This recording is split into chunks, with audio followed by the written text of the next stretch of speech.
மேதினம் மேதினம் மேதினம் மேதினம் மேதினம் மேதினம் உழைப்பு பிழைக்கும் உழைப்பவர் அனைவருக்கும் மேதினம் மேதினம் மேதினம் உழைப்பு சுரண்டலை எதிர்ப்போம் உழைப்பை உதாசீனம் செய்வோர் முகத்தில் உமிழ்வோம் உழைப்பு சுரண்டலை எதிர்ப்போம் உழைப்பை உதாசீனம் செய்வோர் முகத்தில் உமிழ்வோம் உழைப்பில்லாமல் ஏதுமில்லை உழைப்பவர்க்கு ஏது இல்லை உழைப்பில்லாமல் ஏதுமில்லை உழைப்பவர்க்கு ஏது இல்லை. அவர்களை உங்கள் அனைவரின் சார்பாக வரவேற்கிறேன். அடுத்ததாக தோழர் ரூபன், பொதுச் செயலாளர், தமிழ்நாடு தொழிற்சங்க நடுவம், ஆம்பூர், தோழரை வரவேற்கிறேன். தோழர் பாஸ்கர், தொழிலாளர் ஒற்றுமை இயக்கம், தோழரை வரவேற்கிறேன். தோழர் எஸ் மணிதாசன், பொதுச் செயலாளர், VHS மருத்துவமனை தொழிற்சங்கம். இன்றைய ஊழியர்களுடைய பஸ்கா என்று நடத்துகின்ற இந்த பஸ்கா நம்மை பரலோக ராஜ்யத்துக்கு கொண்டு செல்லுமா என்ற ஒரு கேள்வியோடு என் செய்தியை தொடர நான் வாங்கிக்கிறேன். இன்றைக்கு பல சபைகளில் பந்திக்கான செய்திகள் கொடுக்கப்படுகிறது. பந்தியினாலே 1 கொரிந்தியர் 11வது அதிகாரம் 23, அந்த 23 திருப்பிப்படம் 32, 23 32 பந்தி வசனம். அதில் மிக முக்கியமான ஒரு வசனம் என்னவென்றால் 32. நாம் நியாய தீர்க்கப்படும் போது உலகத்தோடு ஆகணைக்குள் தீர்க்காதபடிக்கு கர்த்தராலே சிக்ஷிக்கப்படுகிறோம். அப்போ பந்தியில நமக்கு சரியான முறையில் அனுசரிக்கவில்லை என்றால் இந்த சிக்ஷை என்று அதை உபதேசம் சொல்லிக் கொண்டிருக்கிறார்கள். அது அல்ல.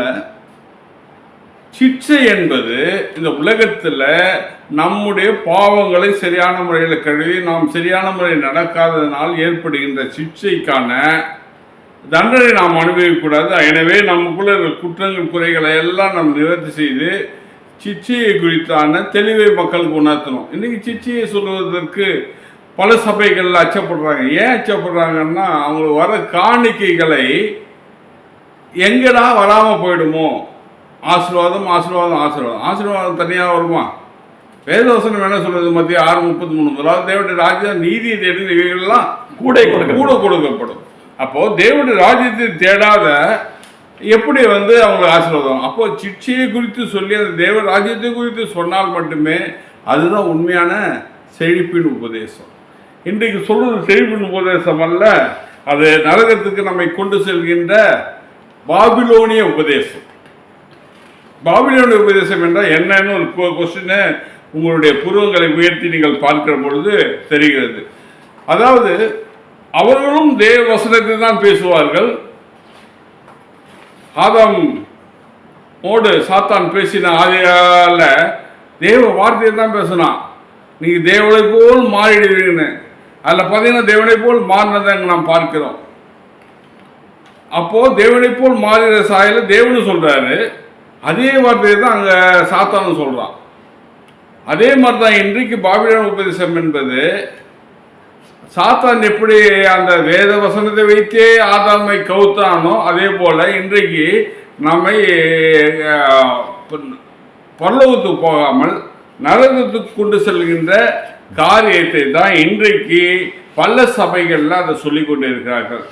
எங்களுடைய தரிசனமே ஆத்ம ஆதாயமே தவிர பண ஆதாயம் கிடையாது. இதுக்காகத்தான் நாங்கள் எங்களுடைய ஊழியத்தை நாங்கள் ஆரம்பித்திருக்கிறோம். இந்த வசனங்களை இன்றைய போதகர்கள் கூறும் புத்தி என்னும் பஸ்காவை குறித்து நாம் அதிகமாக தெளிவாய் பார்க்க வேண்டிய காரியத்தில் நாம் இருக்கிறோம். முக்கியமாக இதில் ஒன்று மீட்பு. அது சிக்ஷையை கடந்து போனால் தான் அந்த மீட்பு கிடைக்கும். அங்கே பாருங்க, ஆதாம் கடந்து போகக்கூடாததை கடந்து போனான். எதை கடந்து போகக்கூடாது? தேவனுடைய வார்த்தையை அவன் கடந்து போயிருக்க கூடாது. தேவனோடு உறவாடினான், தேவனோடு நடந்தான், தேவனோடு உறவாடி கொண்டிருந்தான். அப்போ தேவன் அவரோடு பேசியிருப்பார். தேவன் சொன்னார், இந்த வார்த்தையை மீறாத, நன்மை தீமை அறித்த கனியை புசிக்காத. அவன் என்ன செய்திருக்கணும்? தேவனுடைய வார்த்தையை ஃபாலோ பண்ணிடணும். ஆனால் கலப்பாய் பேசின சாத்தானுடைய வார்த்தையை அவன் ஏற்றுக்கொண்டதுனாலே கடந்து போக வேண்டியதாகிவிட்டது. அவன் அன்றைக்கு கடந்து போனான். அதனால இன்றைக்கு நாமும் அதை அந்த தேவனுடைய வார்த்தைக்குள் நம்ம கடந்து போக வேண்டிய சூழ்நிலைக்கு நாம் தள்ளப்பட்டு இருக்கிறோம். உலகத்தில் இருக்கிற நமக்கு எப்பப்போது நெருக்கடி வந்ததோ அந்த நேரத்திலலாம் அவங்க கடந்து போவதை பார்க்கிறோம். இதை தான் பஸ்கா என்று பாஸ் ஓவர் என்று சொல்லப்படுகிற பஸ்கா கடந்து போவதை குறித்து சொல்லப்பட்டிருக்கிறது. அப்போ கடந்து போவதில் என்ன வழியாகத்தான் நம்ம இந்த மீட்பு உண்டு என்பதை நாம் அறிந்து கொள்ளணும். மீட்பின் வழி அறிய வேண்டும் என்றால் மத்தியோ 6:33 வாசிங்க. முதலாவது தேவனுடைய ராஜ்யத்தையும் அவருடைய நீதியையும் தேடுங்கள், அப்பொழுது இவைகளெல்லாம் உங்களுக்கு கூட கொடுக்கப்படும். உலக ஆசீர்வாதத்தை தேடி ஓட வேண்டிய அவசியமே கிடையாது. முதலாவது தேவனுடைய ராஜ்யத்தை அவர் நீதியும் தேட வேண்டிய அவசியமாக இருக்கிறது. உண்மையான பஸ்கா என்றால் முத்திரை உடைக்கப்பட, அதாவது 2 விதமான வார்த்தைகள் வேதத்தில் இருக்கிறது. ஒன்று இயேசு ஓமையாய் சொன்னது. பழைய ஏற்பாடு காலத்தில் நிறைய ஓமைகள் சொல்லப்பட்டிருப்பதை நாம் வேதத்தில் வாசிக்கிறதை பார்க்கிறோம். சீவித்துக்கும் உனக்கும் பகையை உண்டாக்குவேன். சீவித்துனா என்னது, பகைனா என்னது? பழைய ஏற்பாடு காலத்தில் இருந்து உங்களுக்கு தெரியுமா? தெரியாது. அது முத்திரை உடைக்கப்பட்ட வார்த்தையாக இருந்தது. இயேசு பிறப்புக்கு அப்புறம் அந்த முத்திரை உடைக்கப்பட்டதை நாம் காண்கிறோம். அப்போ இந்த முத்திரை உடைக்கப்பட்ட அந்த வார்த்தையின் வழியாக மட்டும்தான் மீட்பு உண்டு. அந்த வார்த்தையினால மீட்பு இல்லை, அது முத்திரை உடைக்கப்பட்ட பிறகு மீட்பு உண்டு. அப்போ இன்றைக்கு இந்த வார்த்தையெல்லாம் முத்திரை உடைக்கப்பட்ட வார்த்தையா இயேசு வந்ததுக்கு பிறகு இல்லை. இயேசு இந்த உலகத்துல நிறைய உவமைகளாய் முத்திரைக்கப்பட்ட வசனங்களாய் சொல்லிவிட்டு சென்றிருக்கிறார். இந்த முத்திரை உடைக்க வேண்டிய காலத்தில் நாம் நெருங்கிவிட்டோம். இந்த முத்திரை எங்கே உடைக்கப்படுகிறது என்று நாம் பார்க்கிறோமானால் வெளிப்படுத்தல் மூலமாக நிறைய சத்தியங்கள் வெளிப்படுத்தப்படுகிறது. அப்போ அந்த வெளிப்படுத்தல் இல்லாமல் அங்கே மீட்பு இல்லை என்பது, அதை கடந்து போகுதல் இல்லை என்பதை அறிந்து கொள்ள வேண்டும். எங்கே ஒரு பாடுகளோ எங்கே ஒரு சிக்ஷையோ அந்த இடத்துல அந்த மீட்பு இருக்குது. அந்த காலத்தில் பார்த்தீங்கன்னா புளித்த மாவு, கீரை, மாமிசம், இதுதான் பஸ்கா. அந்த பஸ்கா அவங்களை பல்லவராஜ்யத்தை கொண்டு சென்றுமா? இல்லை, இயேசு அதை மாற்றினார். இயேசு சொன்ன பஸ்காவும் இன்றைக்கு மாற்றப்பட வேண்டிய ஒரு பஸ்காவாய் இருக்கிறது. அன்றைக்கு பஸ்கா என்று சொன்னது ரத்தமும் சதயம் என்று சொல்லப்பட்டது. அவருடைய வேத சத்தியத்தை தான் அவர் ரத்தமாக சொல்கிறார். அந்த வேத சத்தியத்தின் வார்த்தையின் மூலமாகத்தான் விடுதலை உண்டு. சத்தியம் இல்லாமல் விடுதலை இல்லை என்பதை வேதத்தில் பல இடங்களில் நாம் தொடர்ந்து பார்க்க முடியும். நாம் ஒரு பார்ப்போம். புளித்த மாவை குறித்து 2 விதமான காரியங்கள் இருக்கு. ஒரு புளித்த மாவு, புளித்த மாவுன்னா என்னது? ஒரு புளித்த மாவு, கொஞ்சம் புளித்த மாவு இருந்ததுன்னா ஒரு இதில் இருக்கிற எல்லா புளித்த மாவையும் புளித்த மாவை மாற்றிவிடும். அதே மாதிரி ஒரு புளித்த மாவு சாத்தானுடைய உபதேசம், அது அதை எல்லாம் புளிக்க செய்துவிடும், அது எல்லாமே கெட்டு போயிடும். தேவனுடைய வார்த்தை அதுவும் அப்படியே பரவும். அப்போ ரெண்டுமே 2 விதமான புளித்த மாவு. நமக்கு தேவை நல்ல புளித்த மாவு, நமக்கு தேவை. அருமையான வார்த்தை நீங்கள் சொல்கிறீங்க, கவனிக்கத்தக்க ஒரு மிக வார்த்தை. புளிப்பில்லாத நம்மளுடைய பஸ்காவாகிய இயேசு கிறிஸ்துவை நீங்கள் அடையாளப்படுத்தி சொல்லும்போது அது சரீரம் மாமிசம் அப்படின்றத பற்றி ஆண்டவர் சொன்னாலும் கூட, இப்போ ஆண்டவர் சொல்லுகிற ஒரு காரியம் அது ஆவிக்குரிய வார்த்தையாக நீங்கள் அதை கொண்டு வரீங்க. புளித்த மாவு, ஒரு மாவு நல்லா இருக்கக்கூடிய உபதேசம், நல்லா இருக்கக்கூடிய சபையில் கொடுக்கக்கூடிய உபதேசத்தில் கொஞ்சோண்டு புளித்த மாவை சேர்த்தா அது முழுக்க கெட்டு போகணும்னு சொல்லி நிறைய சபைகளில் இன்றைக்கி புளித்த மாவு கொஞ்சம் கொண்டு போடும்போதே அது எல்லாமே கெட்டு போகுது அப்படின்னு சொல்கிறீங்க. ஏற்கனவே புளித்த மாவு ஒரு பக்கம் கிடக்கு, இந்த பக்கம் இருக்குது. அப்போ 2 விதமான புளித்த மாவையும் நீங்கள் சொல்கிறீங்க. இன்றைக்கி இருக்கக்கூடிய சபைகளில் கொடுக்கப்பட்டுள்ள வசனங்களில் கொஞ்சோண்டு ஒரு புளித்த மாவுடைய ஒரு கலப்படம் சேர்ந்ததுன்னா அது எல்லாமே தவறான ஒரு அதாவது ஒரு அழிவத்தை காண்பிக்கிறது. இயேசு கிறிஸ்துவாகிய அந்த பரிசுத்தமான அந்த பஸ்காவாகிய இயேசு கிறிஸ்துவை அதை அடையாளப்படுத்துகிறது இல்லை. ரத்தமும் சதயம் மாமிசமும் எதுவுமே தேவனுடைய ராஜ்யத்துக்கு போகாது. இது ஆவிக்குரிய வார்த்தை என்பதை நீங்கள் கொண்டு வருகிறதிலே நாங்கள் உங்களை வரவேற்கிறோம். ஐயா, தொடர்ந்து சொல்லுங்கள். முத்திரை உடைக்கப்பட்ட வார்த்தைகள் இங்கே பாருங்க, ஒரு சத்தியத்தை நாம் வாசிப்போம். யாத்திராமம் 12:19.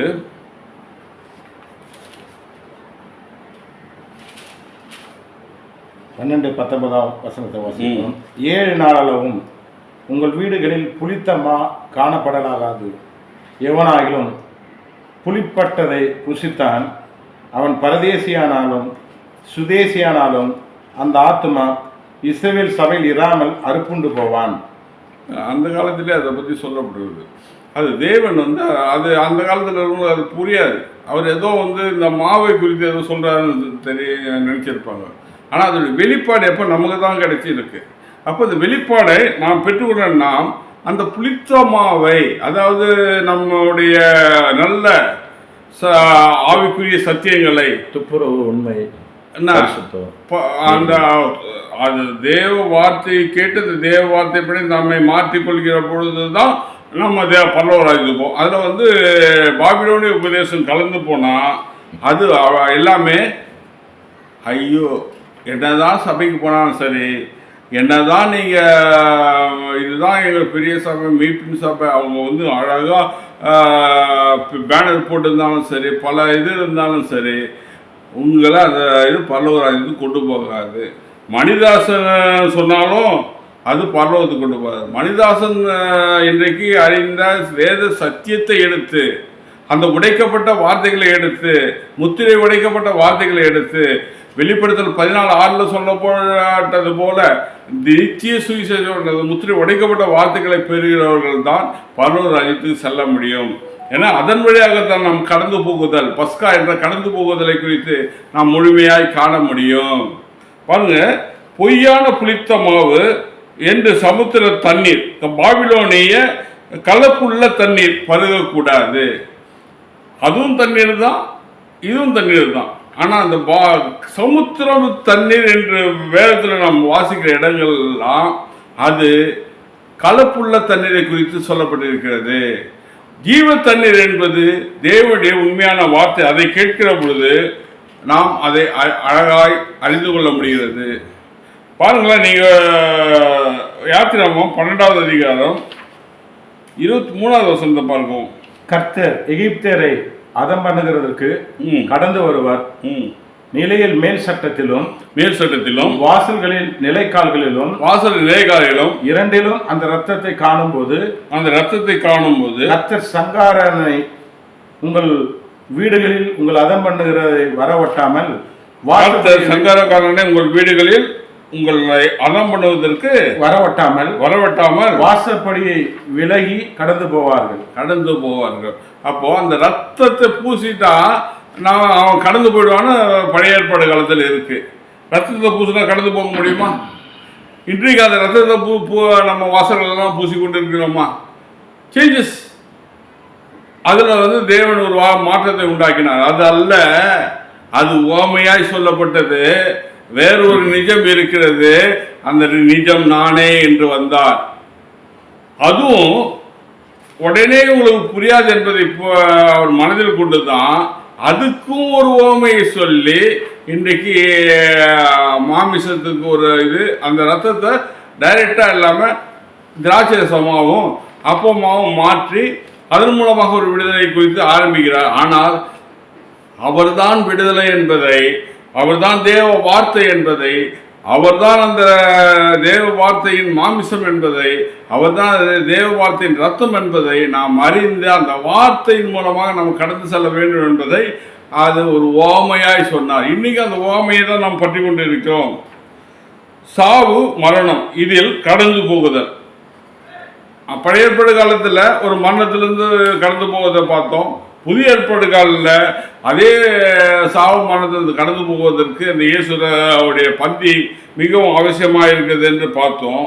ஆனால் இதிலிருந்து கடந்து போவதில் ஜெயம் தேவைப்படுகிறது என்ற நிலை உள்ள போது அந்த பஸ்காவை அனுசரிக்க வேண்டிய தேவை இருக்கிறது. இன்றைய பஸ்கா என்பது என்ன என்பதை குறித்து நான் பிறகு பார்ப்போம்.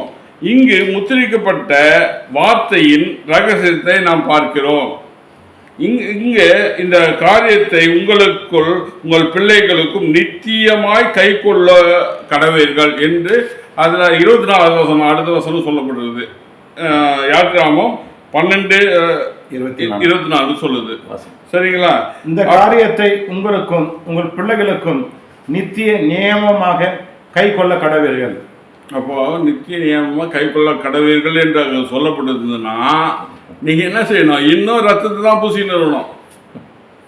ஏன் சேஞ்சஸ் வந்தது? அது ஓமை. நித்திய நாம் கடைபிடிக்க வேண்டிய காரியம் தான். ஆனால் அது பஸ்கா. ஆனால் அந்த பஸ்கா அப்படியே அனுசரிக்க வேண்டும் என்பது அல்ல, அதில் சேஞ்சஸ் இருக்கு என்பது தான் நித்தியமாய் கடைபிடிக்கப்பட்டு இருக்குது என்று சொல்லி அடுத்த வசனங்களும் வாசிக்கலாம். கர்த்தர் உங்களுக்கு தாம் சொன்னபடி கொடுக்க போகிற தேசத்திலே நீங்கள் போய் சேரும்போது இந்த ஆராதனை கைக்கொள்ள கடவீர்கள். இந்த ஆராதனை கைக்கொள்ள கடவீர்கள். அதுதான் சொல்றேன், அதுதான் உண்மையான ஆராதனை. நான் இங்க இல்லை, இந்த பந்திய அங்கதான் கை கொள்வேன் என்பதுதான் இயேசு சொல்றார். அதுதான் அதோடைய ரகசியம். ஏன் இங்க பந்திய மிக முக்கியம்? அவரு கலந்துக்கலாமே. இயேசுக்கு இங்க பூமிக்கு வருவது கடினமான காரியமா? கிடையாது, நிச்சயமா வரலாம். ஆனா அது இது இல்லை, உண்மையான இதில் நான் கலந்துவேன். எப்போ உண்மையானது வருதோ அப்போ நான் வந்து கலந்துவேன்.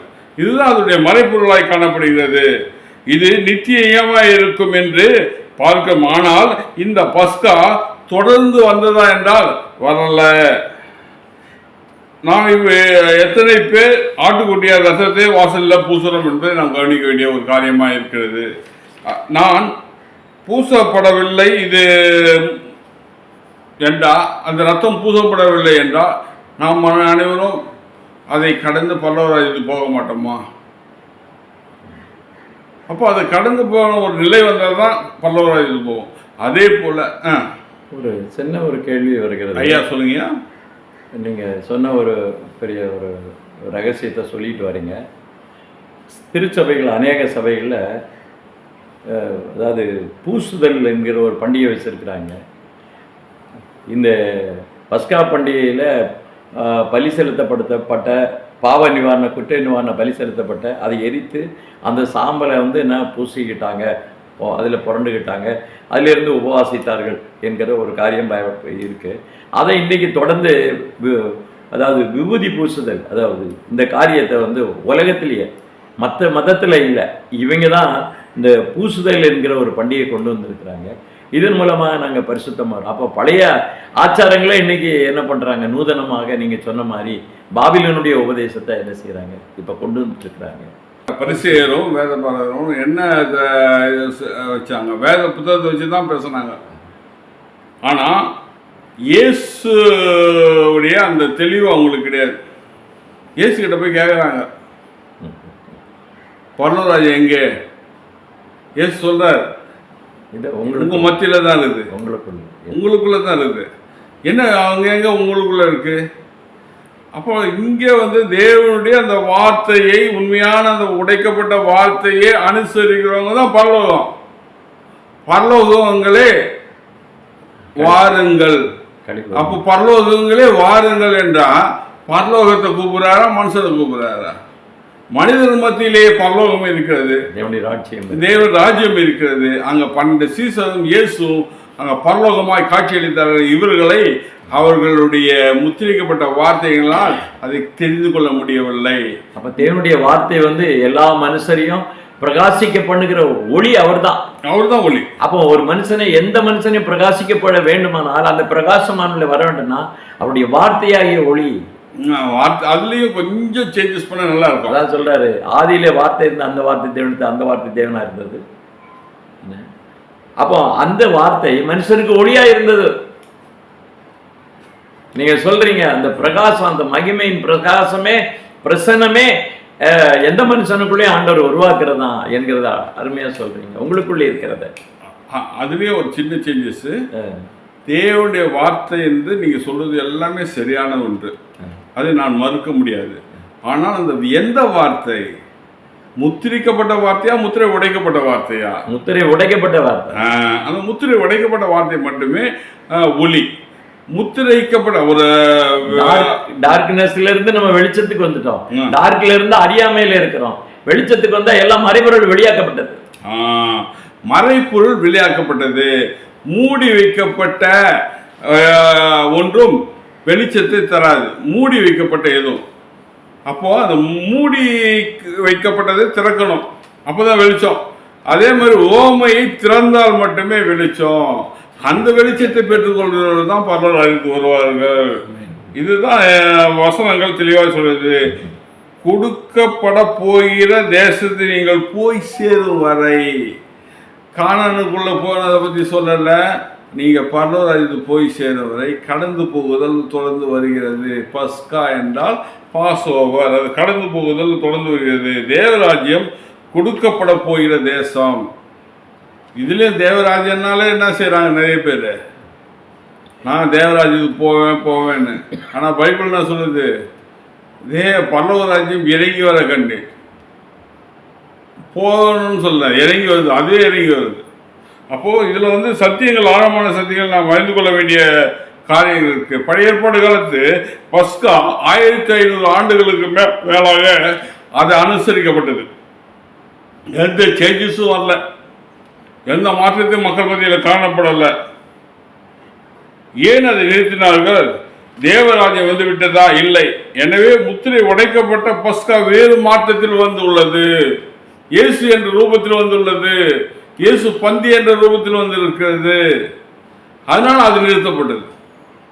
அப்போ பாருங்களேன், யோவான் 2:13, பின்பு யூதருடைய பஸ்கா பண்டிகை சமீபமாயிற்று.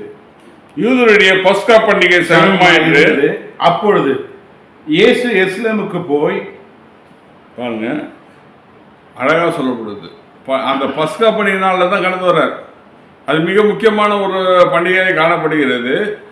ஏன்னா அது பண்டிகையில் அந்த தேவனுடைய வார்த்தையுடைய இந்த வெளிப்பாடு மிக முக்கியமாக காணப்படுகிறது. ஏன்னா அந்த வெளிப்பாடு நேரத்தில் தான், நேரம் பார்த்து தான் கரெக்டாக அவர் எல்லாத்தையும் செய்யணும் என்பது அவருடைய காரியமாக இருந்தது. பழைய ஏற்பாடு காலத்துடைய சில நியமங்களை இயேசு இந்த பூமியிலே உடைத்தார். இயேசு 3 தரம் ரத்தம் சிந்தினார். இயேசு ஒரு தரம் தானே சிலுவையில் அறிந்தார், இவன் தான் 3 தரம் அப்படின்னா. பழைய ஏற்பாடு காலத்துடைய ஒவ்வொரு நியமங்களும் உடைக்க ஒவ்வொரு முறை அவர் ரத்தம் சிந்தினார். முதலாவது பார்த்தீங்கன்னா, இயேசு குழந்தையா இருக்கும்போது விருது சேதனம் பண்ணார், அது ரத்தம் சிந்தினார். அது விருது சேதனத்துடைய கோட்பாடுகளை உடைப்பதற்கு சமமாய் காணப்பட்டது. 2வது முறை அவர் ரத்தம் சிந்துதல் எங்க? ஜபத்தில் வேர்வை துளிகள் ரத்தமாய் விழுந்தது. அது என்ன காலம்? பஸ்கா. அப்போ அது பஸ்காவுடைய பழைய பஸ்காவை உடைக்கும்படி. இது மாதிரி எல்லாம் அவர் வந்து தெளிவாக ஒவ்வொரு இடத்துலையும் விலக்கி கொண்டு வருகிறார். பஸ்கா பண்டிகை மரணத்திலிருந்து கடந்து போகுதல் என்பதை நான் மீண்டும் மீண்டும் அந்த பாஸ்ஓவரை குறித்து உங்களுக்கு வலியுறுத்துகிறேன். அப்போ அதை சரியாக அனுசரிக்காவிட்டால் மரணத்தை விட்டு கடந்து போக முடியாது. அதனால தான் உங்களுக்கு ஃபஸ்ட்டு வசனத்தில் சொன்னேன்னே, 1 கொரிந்தியர் 11:32 சொன்னேன்னே, அது அங்கு அதனால தான் சொல்லப்பட்டிருக்குது சிச்சை. அப்போ இந்த சிச்சை குறித்த பஸ்கா பண்டிகைகள் மிக மிக அவசியமாய் சொல்ல வேண்டியது ஊழியக்காரருடைய கடமை அல்லவா? எத்தனை சபையில் அதை பற்றி தெளிவாய் சொல்லி நடத்துகிறார்கள். சடங்காச்சாரமாக இன்று நடந்து கொண்டே இருக்கிறது. இந்த சடங்காச்சாரத்தை உடைக்க வேண்டிய காலகட்டத்தில் நாம் இருக்கிறோம். கடைசி காலம் பாருங்க, தேவனுடைய ரத்தம், முத்திரை, உடைக்கப்பட்ட வார்த்தைகள், இதுதான் நம்மை மீட்பின் பாதையை கொண்டு சொல்லும். எனவே மாற்றம் தேவைப்பட்டது. எனவே தான் மாற்றத்தை அவர் கொண்டு வந்தார். யோவான் 6:9 வாசிங்க. இங்கே ஒரு பையன் இருக்கிறான், அவன் கையில் 5 வாற்கோதுமையும் அப்பங்களும் 2 மீன்களும் உண்டு. ஆனாலும் அவைகள் இத்தனை ஜனங்களுக்கு எம்மாத்திரம் என்றான்.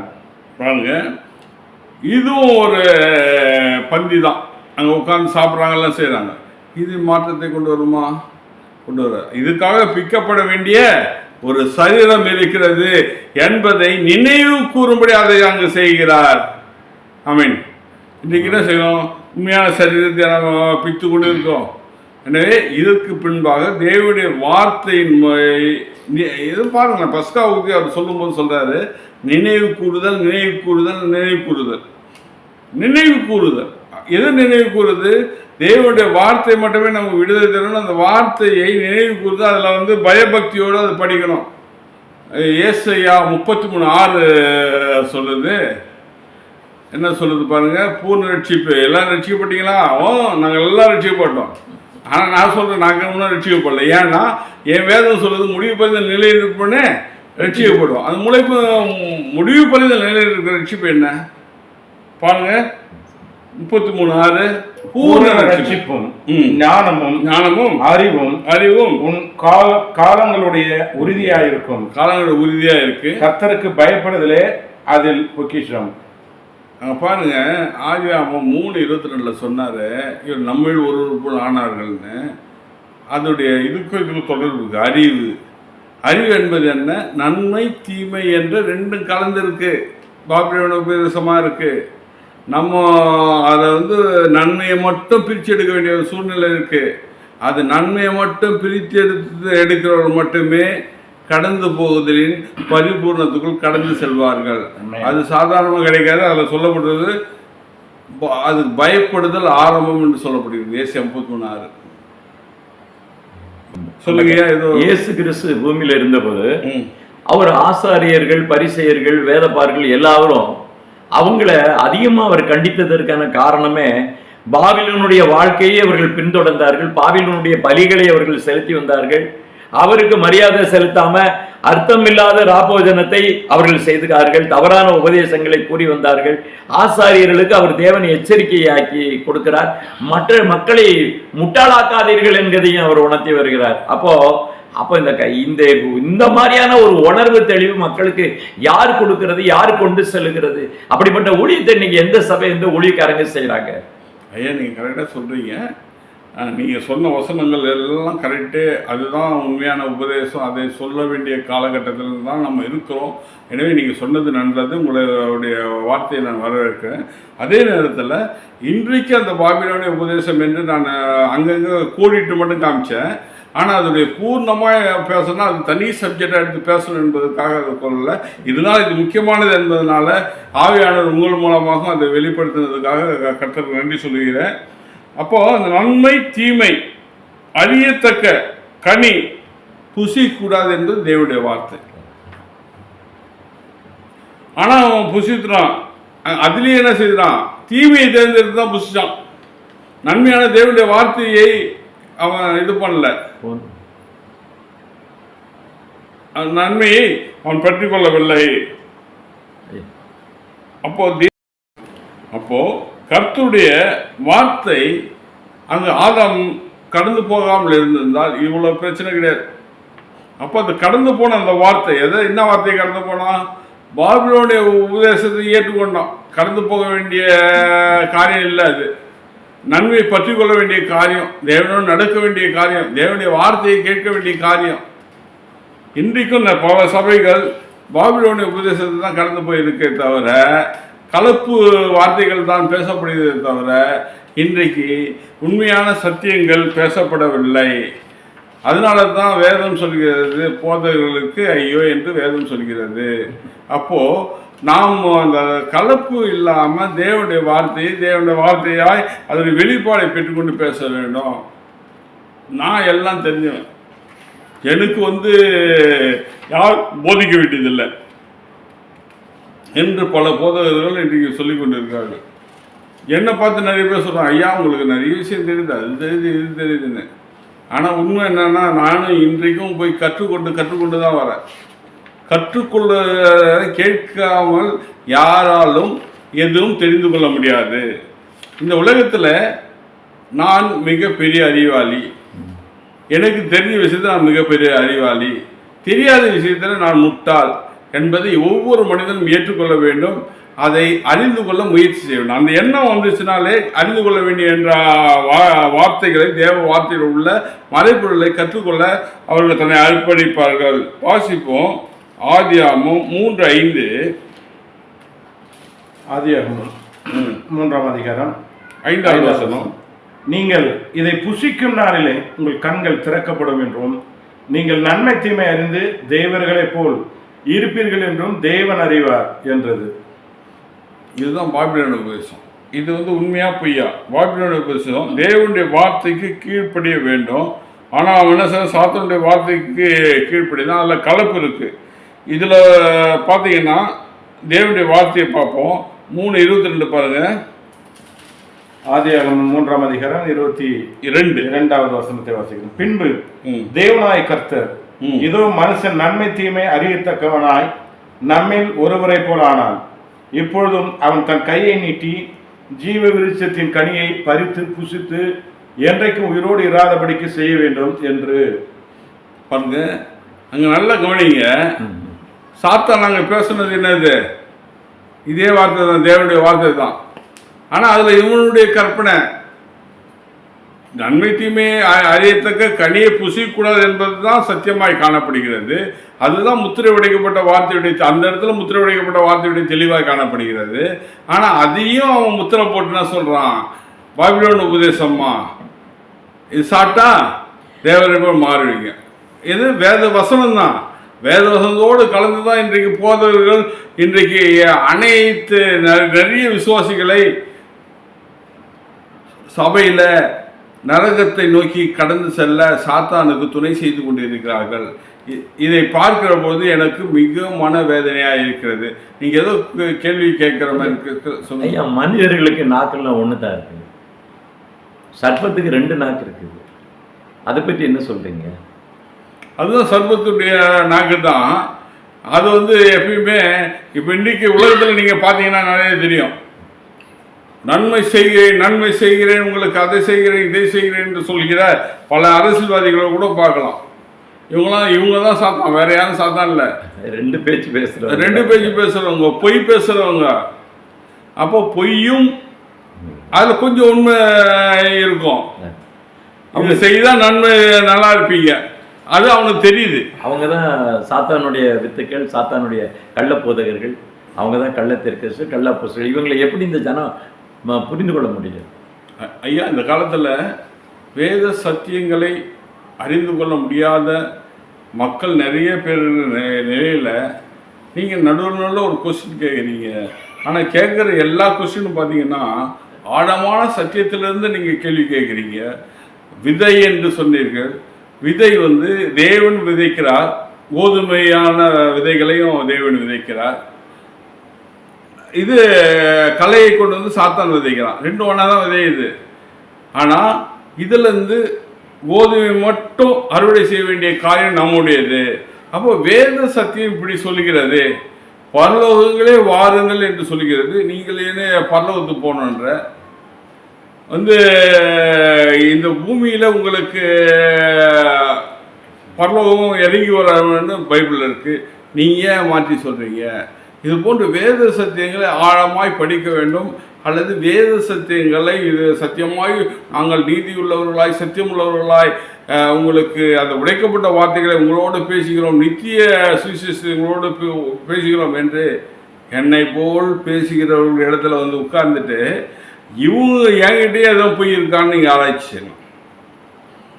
அது வசனத்தோடு ஒப்பிட்டவர் தான் சொல்கிறாருன்னு ஆராய்ச்சி செய்யணும். இதே மாதிரி அவங்க கிட்டேருந்து வசனத்தை வாங்கி வந்து நாம் தேவ சமூகத்தில் உட்கார்ந்து அந்த வசனத்தை ஆராய்ச்சி செய்யணும். அதுதான் வேதத்தை சொல்லுது. யார் சொன்னாலும் அதை வந்து நீங்கள் ஏற்றுக்கொள்ளக்கூடாது. அதை வந்து நீங்கள் வேதத்தோடு ஒப்பிட்டு பார்க்கணும் என்பது நமக்கு ஏற்கனவே கொடுக்கப்பட்ட நியமம். அதை வந்து தேவனுக்கு அன்றைக்கே தெரியும், இது மாதிரி பண்ணுவாங்க, அதனால் இதை வந்து நம்ம மாற்றணும் என்பது தேவனுக்கு அன்றைக்கே தெரியும். அதனால தான் அன்றைக்கே சொல்லிட்டு போயிட்டாரு. அருமையான வார்த்தையை சொன்னீங்க. வேதத்தை ஆராய்ந்து பாருங்கள், அவைகளால் உங்களுக்கு நித்திய ஜீவன் உண்டு என்று எழுதப்பட்டிருக்குது. அருமையான வார்த்தையை சொன்னீங்க, ஏற்கனவே சொன்னீங்க.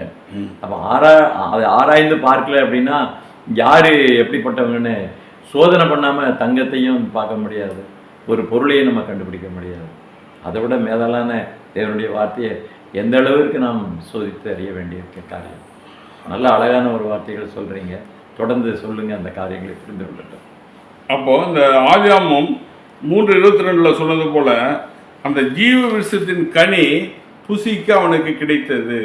பாருங்க, இந்த ஜீவ விருட்சத்தின் கனி தேவனுடைய வார்த்தையோடு உலாவின போது அவனுக்கு அங்கே இருந்தது. தேவன் வார்த்தையை விட்டு விலகி சாத்தான் நாங்கள் போனோம்னா அங்கே வேலி அடிச்சிட்டாரு.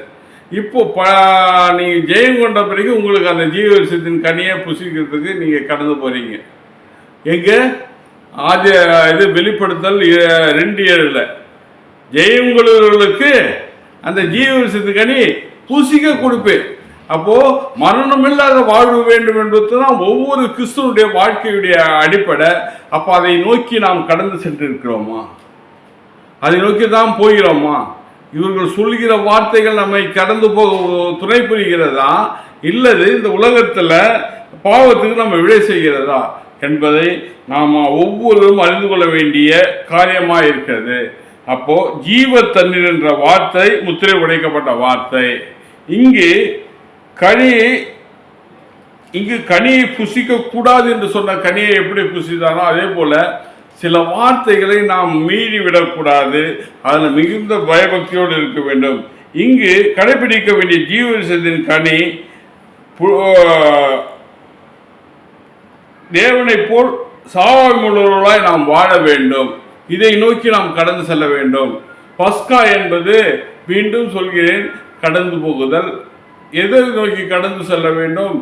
ஆதியிலே தேவன் அவருடைய சாயல் அவர் ரூபத்தின்படி மனிதனை உண்டாக்கினார். ஆதியாகமம் 1:26-27.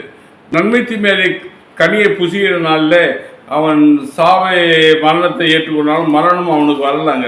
மாமிச மரணம் இல்லை. மாமிச மரணம் வர்றதுக்கு நாளாச்சு. 930 வருஷம் ஆதாம் வாழ்ந்தான் அந்த பூமியில். அந்த என்ன சொல்ல போகுது, ஆத்ம மரணத்தை குறித்து சொல்லப்படுறது, ஆத்ம மரணத்தை குறித்து கடந்து போவதை சொல்லப்படுது. நாங்கள் 3:22 வாசித்தோமே, அதில் ஒரு சத்தியத்தை நம்ம கவனித்தோமா, நம்மில் ஒரு போல் மாறினான். அப்போ நம்மில் ஒரு போல் மாறினான் என்றால் 2வது சாயலுக்கு நிலைக்கு வந்துட்டான். ஞானம் வந்துடுச்சு. ஞானம் வந்த நீங்களும் நானும் நன்மை எது தீமை எது என்று பகுத்தறிந்து தீமையை விட்டு நன்மையை பற்றி கொள்ள வேண்டும். பாபிலோனை உபசரித்து விட்டு உடைக்கப்பட்ட வார்த்தைகளுக்குள் கடந்து வர வேண்டும். இதுதான் உண்மையான பஸ்கா. அந்த பந்தியை ஒரு சடங்காச்சாரமாய் ஃபாலோ பண்ணது இல்லை. சடங்காச்சாரமாக ஃபாலோ பண்ணுங்க, அது மூலமாக நீங்கள் நினைவு கூறுங்க.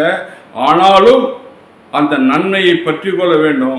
நன்மையை பற்றி கொண்டால் என்ன நடக்கும்?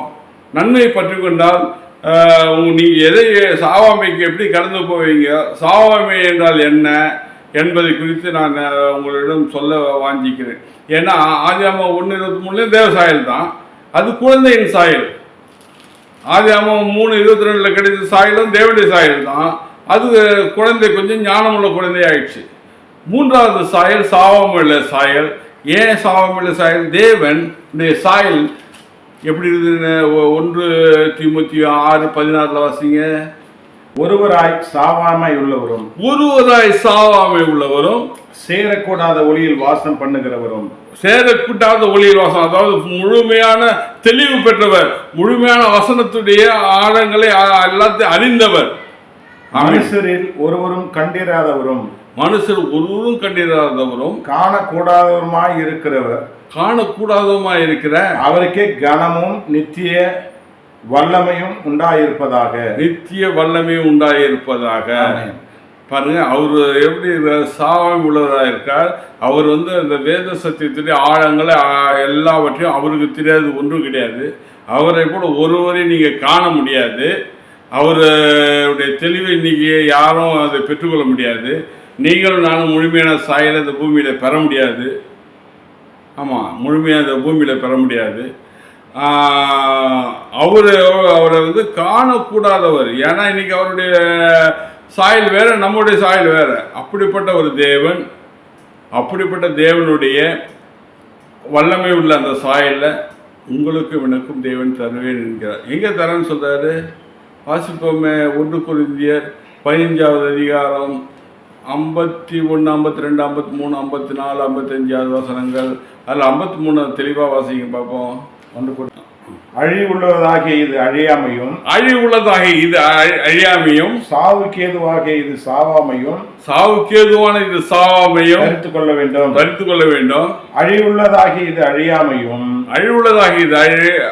அழியாமையும் சாவுக்கேதுமாகிய இது சாவாமையும் தரித்துக் கொள்ளும் போது மரணம் ஜெயமாக விழுங்கப்பட்டது என்று எழுதியிருக்கிற வார்த்தை நிறைவேறும். ஆமென். இந்த பூமியில் இல்ல, உயிர்த்தெழும் நாளிலே மரணத்துடைய அந்த சாயலை நாம் இழந்து புதிய சாயல், சாவாமையுள்ள நித்தியமாய் வாழ்கின்ற சாயலை தேவன் தருவார். அந்த சாயல் உள்ளவர்கள் தொடர்ந்து அந்த ஜீவ விருட்சத்தின் கனியை அவர்களுக்கு புசிக்கு கொடுப்பார். அங்கும் தேவனுடைய வார்த்தை என்ற ஜீவரிசத்தின் கனி அங்கும் நமக்கு கிடைக்கும். அதை நாம் நிச்சயமாக பெற்று நாம் என்னாலும் பரலோகத்தில் வாழலாம் என்பது தான் தேவனுடைய சத்தியமாக இருக்கிறது. நாம் கடந்து போக வேண்டியது, ஆதாம் கடந்து போகக்கூடாததை கடந்து போனான், நாம் கடந்து போக வேண்டியதை நோக்கி கடந்து போகவும் அப்பொழுது அவருடைய சாயல் நமக்கு கிடைக்கும். இதுதான் உண்மையான பஸ்காவுடைய நிலை. இது கடந்து போவதற்கு வேத சத்தியத்துடைய ஆழங்களை அதிகமாய் தெரிந்து கொண்டு அதன் மூலமாக நம்ம மாற்றிக்கொள்ளுகிற பொழுது தான் அந்த கடந்து போவதனுடைய பரிபூர்ணப்படுகிறது. அப்படி நீங்கள் அனைவரும் வேத சத்தியத்துடைய ஆழங்களை தொடர்ந்து கேட்டு, இது போன்ற நல்ல மீடியாக்களை கேட்டு அது வேதத்தோடு ஒப்பிட்டு அதன் மூலமாக நீங்களும் கடந்து அந்த பரலோகராஜ்யத்துக்குரிய சாம உலகளாய் உயிர்த்தெழ வேண்டும் என்று இயேசு நாமத்தில் அவங்களை வேண்டி கேட்டுக்கொள்கிறேன். நன்றி. கர்த்தர் உங்களை ஆசீர்வதிப்பாராக. ஆமென்.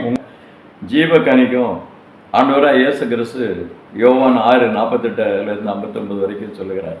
புசிக்க வேண்டியவை பருக வேண்டிய காரியங்களை குறித்து ராப்போஜனத்தை, அந்த பஸ்காவனுடைய ராப்போஜனம் தன்னை பஸ்காவனுடைய ஆட்டுக்குட்டியாக இதை புசிக்க வேண்டும், இதை புசித்தால் உனக்கு ஜீவன் உண்டு, நான் கடைசி நாளிலே எழுப்புவேன் என்று சொல்லியிருக்கிறார். அப்போது இப்படிப்பட்ட ஒரு இதை நீ புசிக்காவிட்டால் உனக்கு ஜீவன் இல்லை என்று சொல்லுகிற ஒரு வார்த்தையை நம்ம கவனிக்கிறோம். இதனால் நீ மரித்தாலும் நீ என்ன செய்வ? பிழைப்பாய், நீ உயிர் தெழுவாய் என்று சொல்லுகிற ஒரு வார்த்தை. இரத்தத்தினால் ஆன உடன்படிக்கையை கடைசி பந்தியிலே சொல்லப்பட்ட இந்த வார்த்தைகளை மீட்புக்குரிய ஒரு உடன்படிக்கையின் வார்த்தையாக கர்த்தர் சொல்லியிருக்கிறார். அப்போ இதை நிறைவேற்றி தானே நம்ம ஜீவக்கனிக்குள்ளே கடந்து போவோம். கரெக்டு தான், நீங்கள் சொல்வதெல்லாம் கரெக்டு தான். ஆனால் அதில் சின்ன இது, இன்றைக்கு இருக்கிற இந்த பந்தி, இன்றைய பந்தி சடங்காச்சாரமாக நடக்கிற பந்தி அந்த நிலைக்கு கொண்டு போகுமா? அப்போ அதுக்கு என்ன தேவைன்னா ஜீவத்தண்ணீருடைய வார்த்தை தேவை, ஜீவத்தண்ணீருடைய அந்த ஆழமான சத்தியங்கள் தேவை. அந்த உடைக்கப்பட்ட வார்த்தைகளுக்கு தன்னை ஒப்பிடுகிறாய், இதை மாற்றிக்கொள்கிறாய் தேவை. விதை என்றால் என்ன, அது என்று பல ஓமைகள் இருக்கிறது. தொடர்ந்து இது போன்ற செய்திகள் தொடர்ந்து வருகிறது. ஒரு நாள் செய்தியில் முழுமையாக நம்ம அதுக்குள்ளே கடந்து போக முடியாது, அது முழுமையாக அந்த சத்தியத்தை அறிந்து கொள்ள முடியாது. தொடர்ந்து இந்த சத்தியத்தை கேளுங்க. இன்றைக்கு பேசின சத்தியத்திற்கு அடிப்படை சத்தியங்கள் இன்னும் இருக்குது. அது இல்லாமல் இது போனது உங்களுக்கு புரிதலில் கொஞ்சம் சிக்கல் இருக்கலாம். ஆனால் அந்த அடிப்படை சத்தியங்கள்லேருந்து இன்னும் நிறைய சத்தியங்கள் இருக்குது. அதை கேட்க தான் நமக்கு அந்த மீட்பின் ரகசியத்தை நாம் அறிந்து கொள்ள முடியும். அந்த மீட்பு இல்லாமல் நீங்கள் செய்கிற ஊழியமும் அல்லது நீங்கள் போகின்ற சபை மூலமாக உங்களுக்கும் இன்றைய பஸ்கா சடங்காச்சாரமான பஸ்கா மூலமாக மீட்பு இல்லை. அந்த தேவனுடைய வார்த்தையின் மூலமாக தான் மீட்பு உண்டு என்பது தான் உங்களுடைய கேள்விக்கு பதிலாக அமைகிறது. அதிலே ஒரு சின்ன ஒரு வார்த்தையை நான் சொல்லிவிட்டு போக விரும்புகிறேன். இயேசு சொல்லுகிறாரு, சாத்தானோட ஒரு யுத்தம் நடக்குது. அப்போ பேசும்போது தேவனுடைய வாயினாலே வருகிற வார்த்தையினாலே மனிதன் பிழைப்பார் என்று சொல்லியிருக்கிறாரு. அப்போ அந்த வார்த்தையின்படியாக இந்த பஸ்கா என்கிற ஒரு காரியம், ராப்போஜன் என்கிற காரியத்தை அந்த வார்த்தையோடு கூட நடந்து, அந்த வார்த்தையோடு கூட தெளிந்த புத்தியுள்ளவர்களாக நடந்து அதை அவங்க செய்தால் அது சரியாக இருக்கும். அந்த வார்த்தைக்கு இல்லாமல் ஒரு பேரளவுக்கு ஒரு சடங்காச்சரியமாக போனால் அது நன்மை பயக்காது என்கிற ஒரு கருத்தை நீங்கள் ஆழமாக சொல்லியிருக்கீங்க. அதனால் தெய்வீக நிலைக்கு உட்பட வேண்டும், தெய்வீக நிலை அடைய வேண்டுமானால் வார்த்தையை உட்கொள்ள வேண்டும், வார்த்தையை பெற வேண்டும், வார்த்தையினாலே பிழைக்கலாம் அப்படிங்கிற ஒரு நல்ல கருத்தை நீங்கள் சொல்லியிருக்கிறீங்க. அவருக்குள் நிலைத்திருக்கிற ஒரு காரியம் ரொம்ப நன்றாக இருக்கிறது. அந்த ஒரே அப்பத்தை புசிக்கும்போது எல்லாம் ஒன்றாயிருவாங்க அப்படின்னு சொல்லப்பட்டிருக்கு. ஒரே அப்பத்தை புசிக்கும்போது எல்லாரும் ஒன்றாயிருவாங்க, ஒரே ஐக்கியத்தில் வருவாங்க. அப்போ வேத வசனத்தின்படியாக புசிக்கிறவர்கள் ஒரே ஐக்கியத்தில் அவரோட இணைவார்கள், அவரோட ஐக்கியமாவார்கள். பாபிலோன் உபதேசத்தை போனவன் பாழாய் போயிடுவாங்க அப்படிங்கிறத புரிந்து கொள்ளக்கூடிய ஒரு ஆறுதலான ஒரு நல்ல ஒரு சந்தர்ப்பத்தை நீங்கள் கொடுத்துருக்கிறீங்க. நீங்கள் தொடர்ந்து சொல்லணும். உங்களுடைய கருத்துக்களுக்காக நாங்கள் நன்றி செலுத்துகிறோம். ஆண்டவராக இயேசுவின் நாமத்திலே வாழ்த்துக்கள். உங்களுடைய வார்த்தைகளுக்காகவும் கேட்கிற ஜனங்களுக்காகவும் நாங்கள் நன்றி செலுத்துகிறோம். இயேசுவின் நாமத்திலே ஆமென், ஆமென். Praise the Lord.